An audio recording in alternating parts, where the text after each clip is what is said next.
You know, you mentioned this is the energy that heals, I think, when you started, right? You said this is the energy that heals, and people are bringing this energy.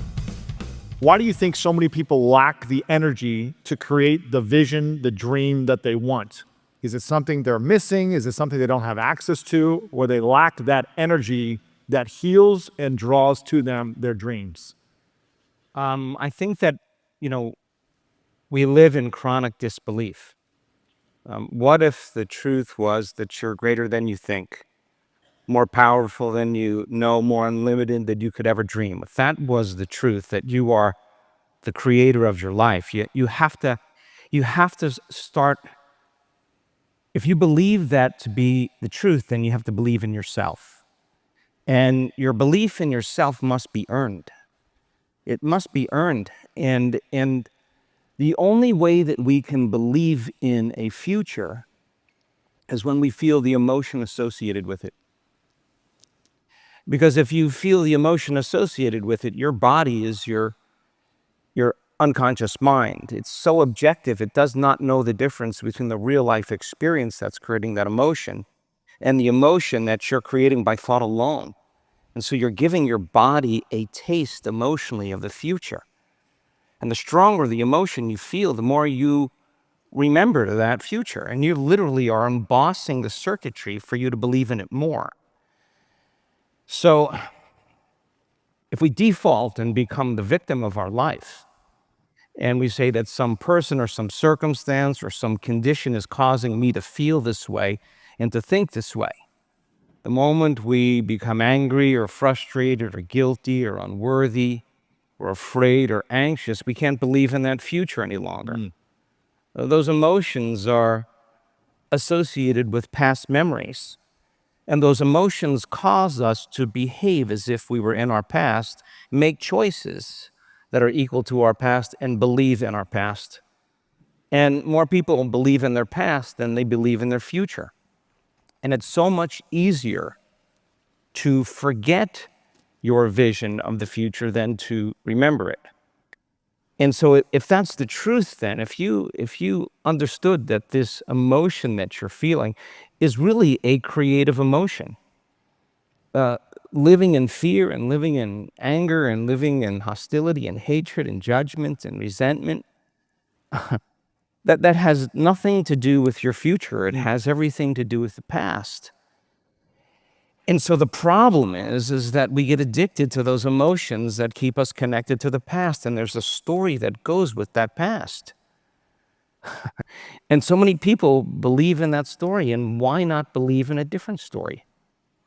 And it usually takes crisis or trauma or disease or diagnosis or loss for people to finally make up their mind to change. But that default that takes place so seamlessly when we feel the emotions of our past causes us to think the same way, to act the same way, and to feel the same way.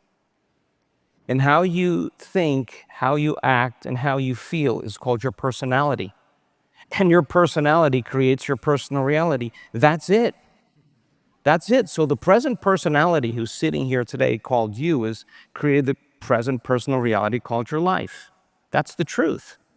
So if you wanted to create a new personal reality, a new life, you would have to change your personality. And the first step in that is becoming conscious of your unconscious thoughts, those thoughts that say, I can't, it's too hard, I'll never change, it's my ex's fault, it's a, whatever, It's always the ex. Or if you really truly wanted to be a happy person, you would have to stop complaining. You would have to stop blaming, you'd have to stop allowing your environment to control how you're feeling and thinking. And if you truly wanted to become a new personality, you would have to decide that the emotion of lack cannot belong in an abundant person. Oh, this is where the rubber hits the road now. Because how could you believe in a future that you haven't seen yet? And the end product of an experience in three-dimensional reality is called an emotion. And so most people wait for their wealth to feel abundant. They're waiting for their new relationship to feel love. They're They're waiting for their success to feel empowerment. They're waiting for their healing to feel wholeness or gratitude. That's the old model of reality. So then you got to trade that emotion of your past, and that story's got to go with it. And when you overcome your emotions, you master your creations. And that's freeing the body from the past. So the person who wants to become wealthy, they got to romance wealth. Romance it. They have to romance it. And you have to start thinking about how a wealthy person would think, how a wealthy person would act, how a wealthy person would feel. And you would have to become that personality. And that personality really should begin to create some change in your personal reality. You know, the synchronicities that are not just parking spaces, you know, not that stuff. But the bigger stuff that would stretch your belief so that when you see the synchronicity, all of a sudden you're like, oh my God, I created that.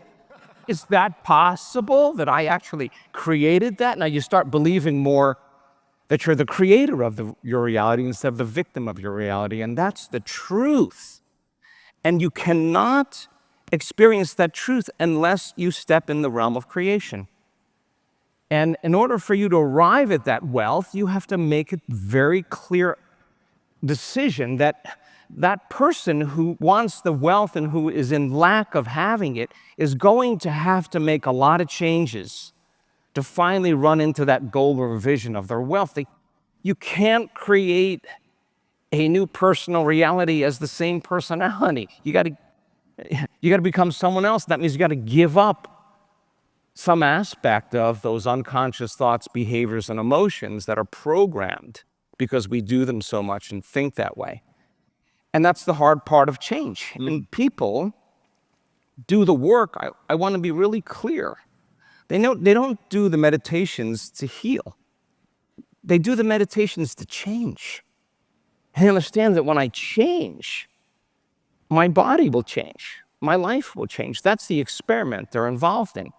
So this energy, this feeling that you have, the fundamental question is when you leave this place, can you take it with you every day? Could you remember this feeling and could you bring it up on your own? Now you're becoming the creator of your life because now you'll believe more in that future and less in your past. And then you'll default just like we all do, but how many times do you have to forget until you stop forgetting and start remembering? That's called the moment of change.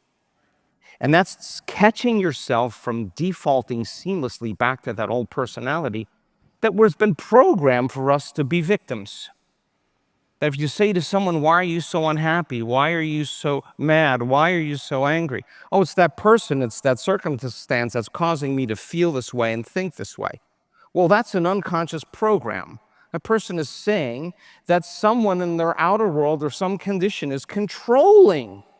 It's controlling their feelings, controlling their thoughts. Anything that's controlling us, we're victims to. And that's got to change.